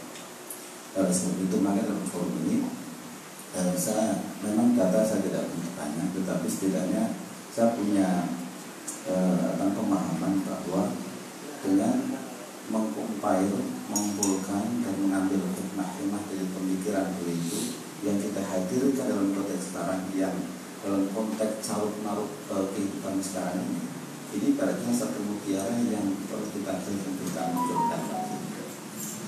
Kemudian sisi yang lain, saya juga mencoba untuk, tapi belum bisa lakukan, atau mencoba untuk menarik benang merah, misalnya dari kalungnya ada Mbak Asyari, kemudian tarikan kematalan itu pada masa siapa, kemudian bagaimana ulama yang dan sebagainya. Misalnya saja pada saat tadi sekitar 1400-an dalam konteks dunia yang global itu kan masih dalam masa kemasan Islam, itu dalam masa Turki Utsmani, antara lain pada masa mungkin Sultan Suraimani mungkin kalau tidak, jadi atau bahkan mungkin termasuk Al-Fatih yang mampu menaklukkan kota Konstantinopel yang pernah di ramah dalam catatan tadi oleh Rasulullah. Berarti ada satu orang yang sangat hebat, kemudian dengan pasukan yang hebat yang mampu menaklukkan Konstantinopel itu kalau nggak salah sekitar itu salah 1.400. Dan tarikannya berikutnya adalah bahwa ketika kita dapat dilanjut adanya informasi setidaknya yang menyatakan bahwa tanah Jawa itu dulu adalah tanah yang sudah banyak pengguna dan dalam tanda terpaksa pada saat itu, artinya sudah sangat Jawa ini. Itu tidak mudah ditaklukkan, dan kemudian muncul misalnya sosok saya seperti yang pada prinsipnya itu merupakan dari Turki Utsmani itu, atau mungkin pada sebelumnya. Jadi kalau mungkin itu luar biasa, dan kebetulan Jawa khususnya dan Indonesia itu pernah menjadi negara yang sangat diperhitungkan. Jadi kalau misalnya sekarang Indonesia kan negara kecil seperti ini diapit oleh negara Australia, negara Cina dan sebagainya yang itu namanya senang. Tetapi secara sejarah pernah membuktikan bahwa kita sebagai negara yang hebat. Misalnya ada dalam konteks ada Macapai dan sebagainya. Jadi tarikannya sangat menarik menurut saya. Jadi sehingga kita mungkin bisa membanggakan kita dan terhadap kita belum seperti itu masa para Islam. Waktu itu ini saya mengusulkan. Waktu itu Kubilayan itu adalah satu pasukan yang mampu menaklukkan Abbasiyah, tetapi kemudian ditantang Kertanegara dan kemudian dikalahkan oleh Raden Wijaya. Ini ada bukti bahwa Jawa itu bukan main-main, kan gitu. Kata-kata kurang dalam menghadapi Kubilayan dan mengalahkan Singgasan dan sebagainya. Tapi kemudian minta pada satu kurirnya untuk takut dan berbukti nggak mau Kertanegara itu. Cuma Kertanegara sebelum datangnya mereka sudah dibunuh Jaya Tuang, dan kemudian ketika datang justru Raden Wijaya yang sedang melahirkan Majapahit. Artinya tarikan-tarikan yang mungkin kalau benar-benarnya dalam konteks yang lebih spesifik arah Islam luar biasa. Misalnya kalau kita ke lebih yang Islam, kita hanya tahu Wali Songo itu berjuang, tetapi asalnya dari mana? Sekali lagi saya pernah membaca atau mendengar itu. Jadi ketika Wali Songo tidak tiba-tiba, memang dari asalnya bapaknya Islam kan Asmar Qadi, saya asam rekan ya, karena Asmar Qadi tidak betul. Nah kemudian sampai menjadi wali songo dan sebagainya, itu tentu ada perjalanan yang sangat panjang. Oleh sebab itu maka tidak cukup di forum ini, tetapi saya kira dengan satu pemantik dari pertemuan seperti ini, setidaknya dari teman-teman itu punya satu rasa yang sama, bahwa kita itu punya hazanah keilmuan yang mungkin perlu kita kembangkan, mungkin perlu kita hadirkan nilai-nilai untuk kontes sekarang, sehingga tidak terkubur dan tidak berarti, tapi senantiasa kita agar dan kita agar. Untuk konteks yang diminta oleh Mas Arif, Mas Ibnu, kayaknya jaminan itu kalau di kami itu yang studi Islam, kalau beasiswanya itu ya masih dalam maaf sekalian mungkin kalau S2 3 atau S3 beasiswanya itu masih jam Pak Rektor itu yang UPS dari kami sendiri, kemudian yang IPA-nya 38, kemudian yang masih ada yang tahfidz, yang hafal tetapi tetap mau dilakukan seleksi. Insya Allah tidak belum baik. Kami ini sedang berupaya untuk bagaimana ada satu dana khusus yang kita kelola untuk perolehan beasiswa untuk studi manusia, karena kita studi Islam atau IAI yang S2 ilmu agama Islam, saya kira yang ini bisa masuk kami dan nanti bisa dilakukan bersama-sama. Saya kira itu beberapa hal kecil yang bisa kami sampaikan. Saya cukup apresiasi terhadap pertemuan ini. Kali ini saya lihat sekilas dari karya dari Pak Ginanjar Sa'dan ini cukup luar biasa, dari beberapa karya-karya yang muncul dan bersama ini. Saya kira itu mudah-mudahan pertemuan itu bisa selesai dan menjadi pada Assalamualaikum warahmatullahi wabarakatuh. Kalau kami sampaikan kepada Prof. Gofur yang memberikan spirit pada kita untuk tetap melanjutkan aktivitas untuk mengkaji manuskrip. Tapi informasi yang tadi bahwa beasiswa ya belum ada, tapi kajian manuskrip di UIN Wali Songo terutama di pasca sarjana welcome. Silakan misalnya dari kawan-kawan atau siapa saja yang mau melanjutkan kuliah di UIN Wali Songo itu bisa untuk mengkaji tentang manuskrip dan juga karya-karya mulai dari ulama-ulama Nusantara itu bisa didiskusikan belakangan. Baik, kita lanjutkan forum ini. Silakan dari para peserta hadirin, misalnya mau minum silahkan pesen saja nggak apa-apa, mau makan juga pesen saja nggak apa-apa, mumpung masih buka. Nanti insya Allah semuanya beliaunya. Kemudian sekarang waktunya untuk berdiskusi bersama-sama. Tadi sudah banyak penjelasan, sudah banyak rangkaian. Ya kita paling tidak 30 menit lagi untuk menyelesaikan semuanya. Nah silakan kita buka 2 atau 3 pertanyaan yang bisa kita jadikan sebagai bahan diskusi. Monggo kami persilakan menyebutkan nama lalu kemudian pertanyaannya. Silakan ada mic di situ bisa dimulai terkait dengan tadi yang sudah dijelaskan. Monggo. Komentar ya silakan.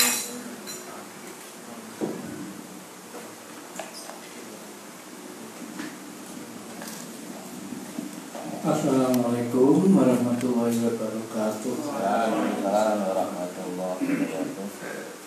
Perkenalkan saya Muhson, peserta tertua di sini ya. Bukan tak pesan sedikit. Dari penjelasan para narasumber, alhamdulillah banyak sekali tambahan masukan. Utamanya dari Pak Ginanjar, itu masuk pembicara handal malam ini. Yang ingin saya tanyakan adalah kaitan dengan ulama Kaliwungu. Itu untuk saat ini kan banyak yang wafat ya, atau banyak berkurang istilahnya jumlahnya. Untuk saat ini mohon diberi penjelasan ulama siapa saja sepuh Kaliwungu yang paling alim lah pokoknya, yang bisa jadi yang bisa jadi sumber. Atau pertanyaannya kenapa kok wafat gitu ya?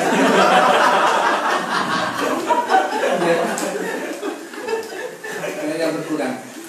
Yang kedua adalah istilah manuskrip sendiri itu saya masih agak samar. Ini perlu dijelaskan karena berkali-kali dikatakan manuskrip itu. Terima kasih. Assalamualaikum warahmatullahi wabarakatuh. Silakan yang berikutnya kalau memang mau ada ya. Alfian.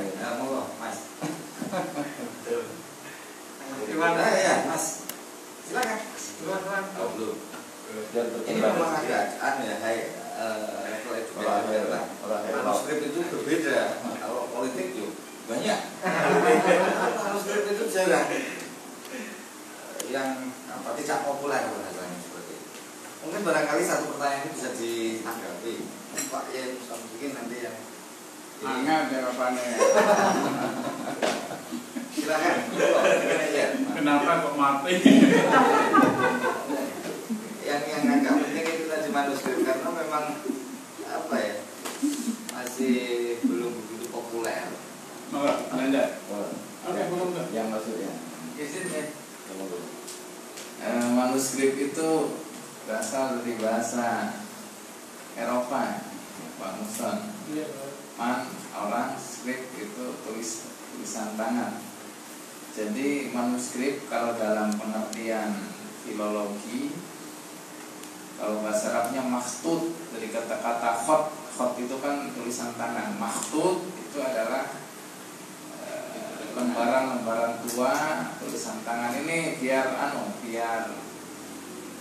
langsung saja tidak bingung, ini naskah kuno tua ditulis tahun 60-an, 50-an, tulis tangan.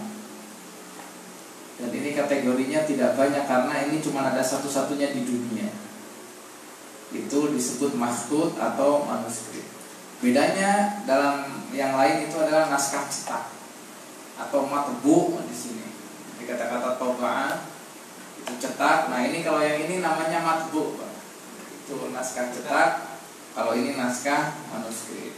Tetapi kategori naskah kuno karya ulama Nusantara itu tidak semuanya harus dibatasi dalam yang bertulis tangan saja.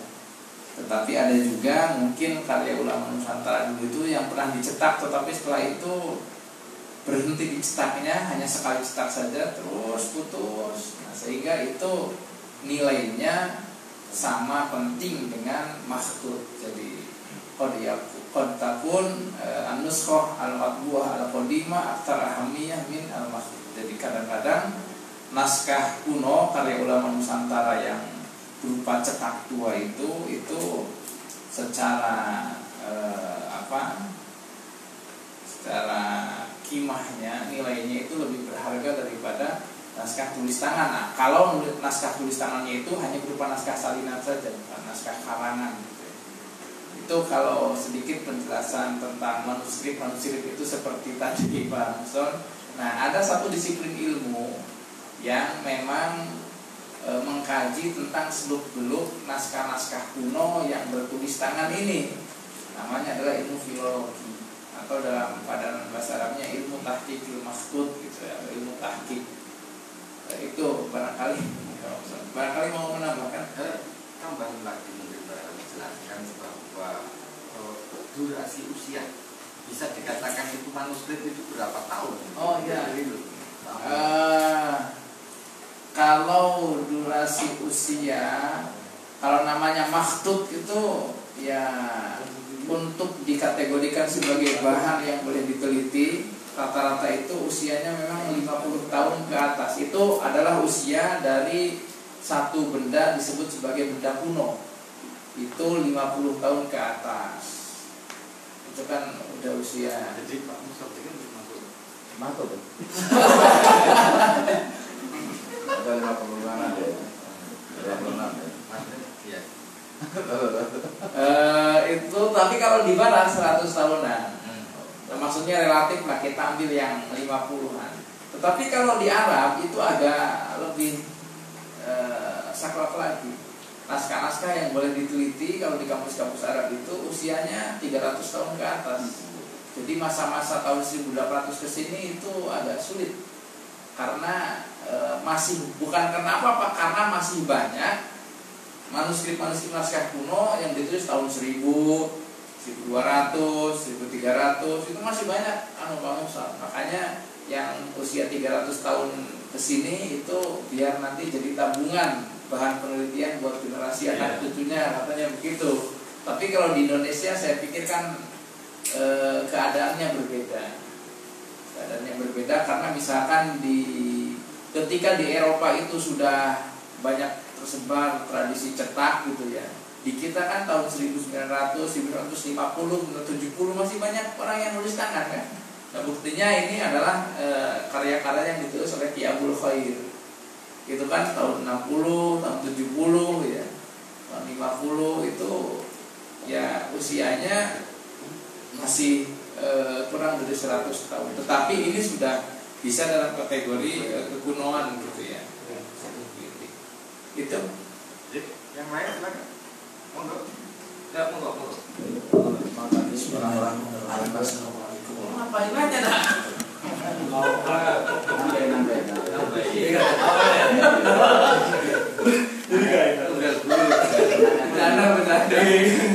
Saya Om dari Sitara, dari Jakarta, membersamai Yai Aceh dan para kiai-kiai dari Barat.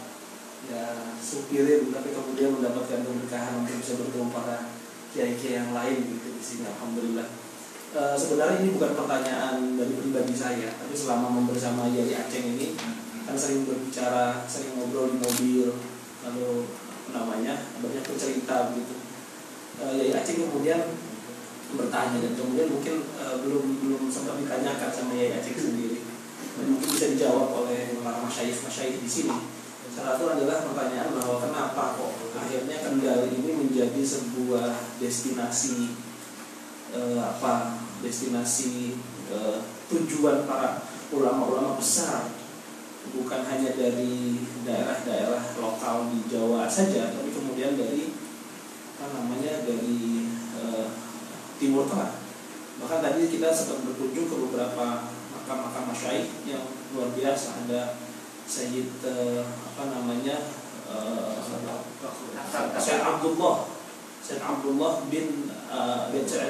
Sayyid Hasan bin Sodaqah bin Zaid Dahlan misalkan.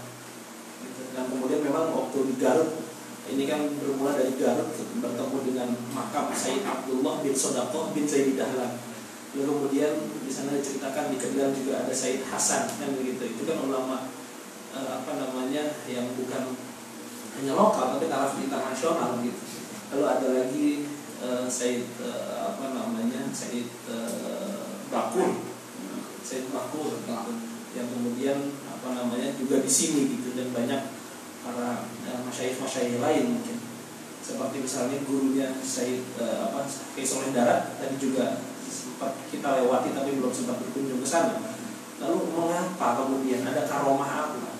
Tadi sempat ditanyakan kepada Yai Mustamsikin sebenarnya bahwa para kibar ulama terdahulu sudah menanamkan barokah, gitu kan ya. Tapi yang tadi dijelaskan sama Gus Fikri, ya bukan hanya soal barokah, bukan soal karomah, tapi pasti ada sebuah hal yang lebih mengena, gitu. Ada apa sebenarnya di tanah Kendal ini sampai akhirnya kemudian para ulama kok berkunjung kemari, kemudian bahkan wafat di tempat ini.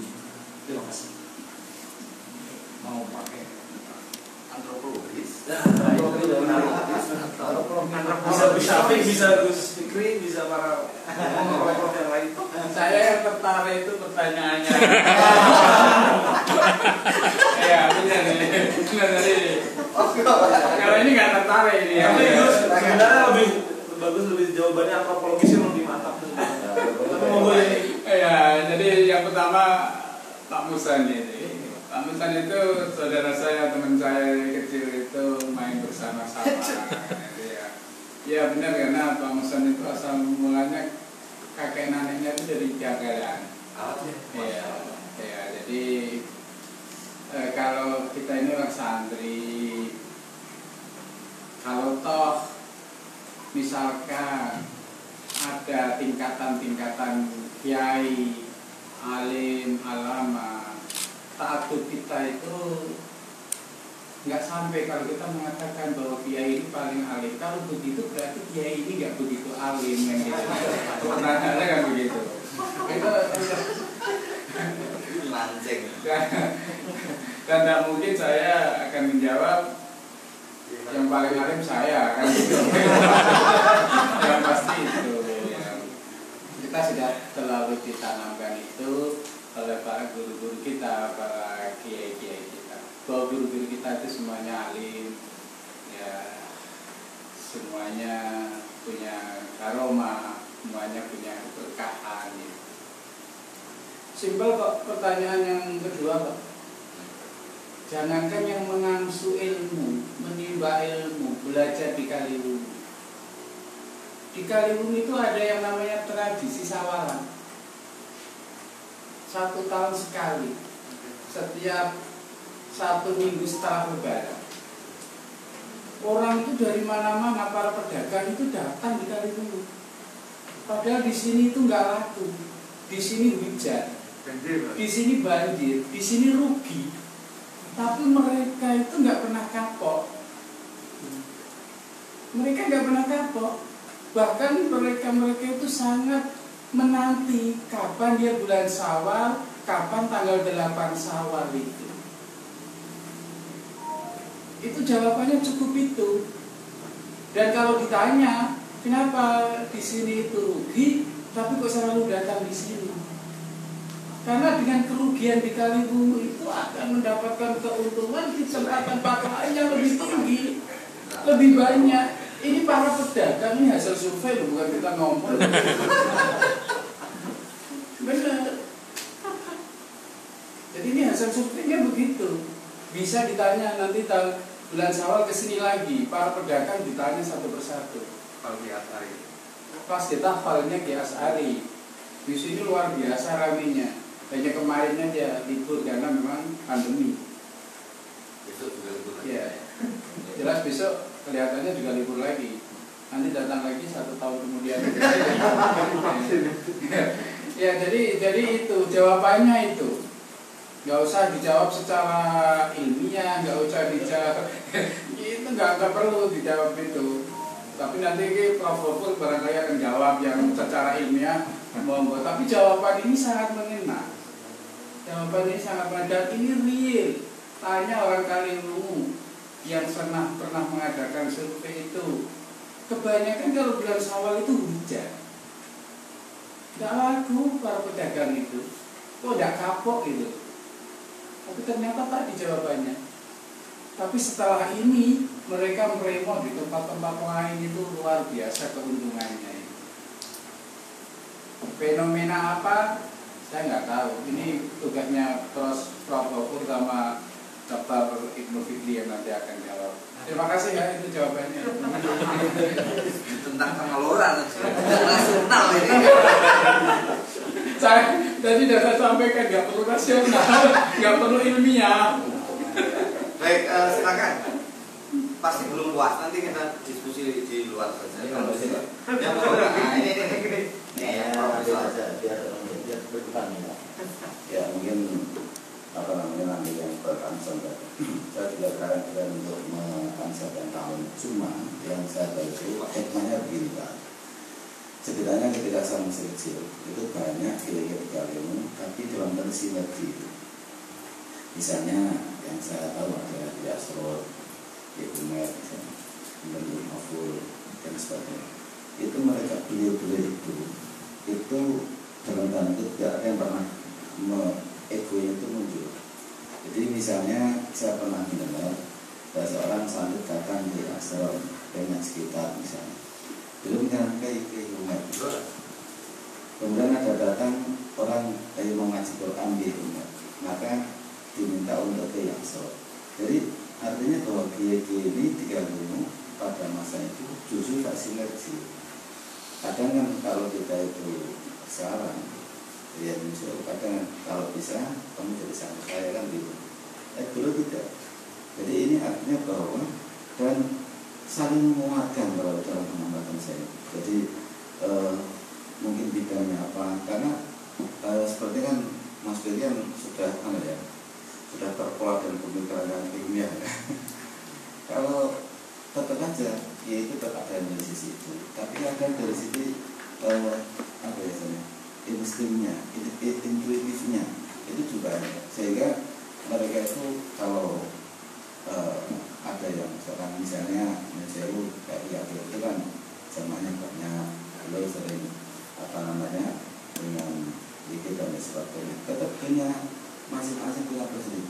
Ya Solo itu misalnya contohnya yang saya cermati itu, kalau yang nyama itu banyak sekali masyarakat, tapi kalau itu misalnya jauh itu kepada santri, jadi mereka saling mengisi. Jadi kalau yang generasi sebelumnya prosesnya saya tidak proses kerjanya Mas Hafid ingin tahu bagaimana profil, bagaimana sudah pada yang, tapi prinsipnya adalah dari kiai di Kalimantan ini saling melengkapi yang satu. Jadi itu yang terpenting yang perlu kita pelajari, sehingga ya apapun ibaratnya mobil itu Anda jadi spion, yang lain jadi setir, yang satu jadi, dan tapi saling melengkapi dan saling bergerak bersama. Sehingga itulah yang saya anggap kenapa kalian itu eksis yang kalau itu. Nah kalau jiwa-jiwa itu tidak dibina, ya, kemudian masing-masing ingin menurunkan diri, mohon maaf ya, itu nanti ruh itu tidak bergerak dengan mentah. Itu mungkin tendensi saya Pak Hasan dan bisa mendengar. Antropologi atau lembut, Jangan dari antropologi. oh iya, nah, kalau saya rasional. Dulu saya kan ngaca sama Lora bahwa Polin Bangkalan itu tetap memberikan instruksi untuk lebih rasional. Jadi saya harus taklim. Jadi begini, kalau ini belum diteliti oleh beberapa sejarawan bahwa Kaliwungu itu salah satu jalur rempah yang kemudian hasil panen yang dari berbagai temanggung, kan? Kemudian Sukoharjo, kemudian beberapa daerah itu nanti terkumpul di beberapa tempat. Misalnya dulu ada pabrik namanya pabrik gula, itu di sini di Kaliwungu. Saya banyak mendapatkan catatan-catatan di Leiden, ya, di Leiden itu yang menyebutkan bahwa hasil gula terbaik itu di daerah ini. Nah lalu kemudian mereka mengirimkan di pelabuhan Semarang, terus kemudian dibawa ke Rotterdam waktu itu. Nah, 1 karung rempah-rempah itu bisa membeli rumah elit di sana. Itu catatan sejarah terkait dengan jalur-jalur itu juga menjadi bagian bahwa Kaliwungu itu salah satu jalur rempah yang kemudian oleh para entah itu pedagang, kemudian para alim, para pendakwah itu juga datang ke sini dalam rangka untuk mencari hidup. Yang pedagang mencari kehidupan, yang ulama memberikan kehidupan alam yang akan datang, dan kemudian ini menjadi sebuah keberkahan. Nah oleh karena itu kan nyambung jawaban, ini melengkapi, jadi rasional. sedikit belajar. Saya kira itu ya. Tapi ini kan perlu pembuktian. Saya kira nanti tunggu beberapa tahun lagi akan kita buktikan bahwa jalur rempah, kopi, kemudian cengkeh begitu kan, kemudian ada lagi gula dan lain sebagainya itu di daerah. Saya kira itu kalau tidak ada berarti kan cukup. Kalau masih mungkin kita masih ada waktu sekitar 5 menit kalau memang ada yang mau disampaikan. Gimana? Oh cukup ya. Oh ya, jadi poin pentingnya adalah bahwa pertemuan pada malam hari ini, mohon maaf Pak Dr. Ginanjar Syaban dari Universitas Nahdlatul Ulama Nusantara, Unusia, terus kemudian Lora dari Bangkalan, terus kemudian dari teman-teman Cirebon, dari Cirebon ya, terus kemudian dari mana lagi? Bogor gitu. Artinya ketemu di Kaliwungu dalam rangka untuk menyatukan ini semacam konsep bahwa Islam Nusantara, kemudian manuskrip yang tercecer-cecer itu bisa menjadi salah satu penguat penguat bahwa ulama-ulama Nusantara itu memiliki peran kontribusi terhadap dunia Islam, dan ini belum banyak belum banyak diakui atau belum banyak dipublikasi oleh para akademisi. Oleh karena itu malam hari ini insya Allah sebagai salah satu upaya untuk membangun konsep itu bahwa jejaring ulama Nusantara atau ulama-ulama yang ada di Indonesia ini salah satunya adalah ulama Kaliwungu, Bangkalan, kemudian beberapa daerah lain. Saya kira itu hadirin sekalian, mudah-mudahan pertemuan pada malam hari ini bermanfaat, dan sekali lagi sebagai saya mewakili Gus Sapik, mohon maaf yang sebesar-besarnya atas kekurangan, dan saya kira kami harus mengucapkan terima kasih yang sebesar-besarnya atas kehadiran Gus Ginanjar, kemudian Lora, Susma, dan sahabat-sahabat lainnya dari beberapa daerah ini. Saya kira sebagai bukti bahwa pertemuan malam hari ini benar-benar terkonkretisasi atau diakui, ini kayaknya ada semacam tukar cindramata. Bukan cindramata, sebenarnya saya tadi sudah mikir, wah ini Pak Yai Muhammad Mustamsikin mau bawa apa nanti, ternyata ada. Ya nanti insya Allah adalah. Tapi tukar cindramata, karena kita berbicara tentang manuskrip, maka cindramatanya adalah kitab manuskrip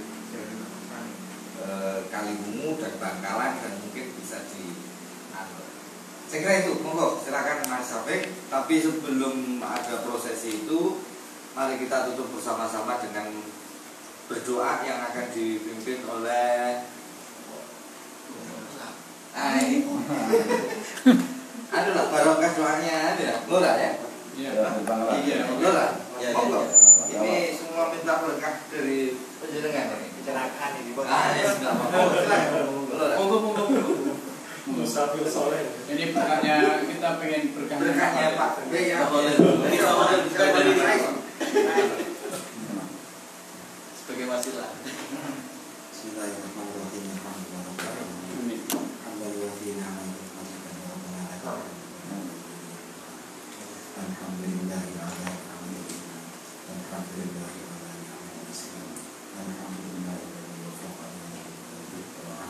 Allahumma inna ashdana wa fatna liqa'ati Allahumma a'inna bika wa syurika wa khasna amalak Allahumma ahsin a'amna wa tanatika wa tanatika wa tanatika Allahumma ij'al jam'ana hadha jam'an marhuma wa tafarraqana ba'da tafarruqan ma'sum la taj'al fina wa la minna wa la ma'ana syaqiyyan wa la muqtadan wa la mahramma bi rahmatika ya arhamar rahimin Rabbana atina min ladunka rahmah wa Rabbana atina min ladunka rahmah wa Rabbana atina min ladunka rahmah wa Rabbana atina fid dunya hasanah wa fil akhirati hasanah wa qina adzaban nar.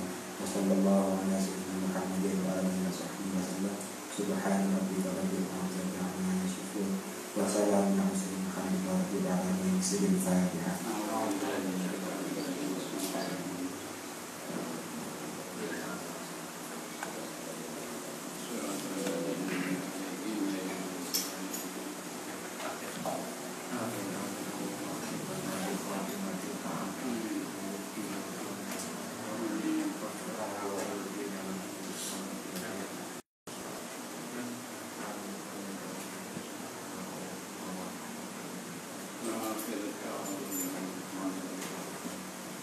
Baik, kurang lebihnya mohon maaf. Wallahul muwaffiq ila aqwamit thoriq. Assalamualaikum warahmatullahi wabarakatuh. Monggo kalau mau santai atau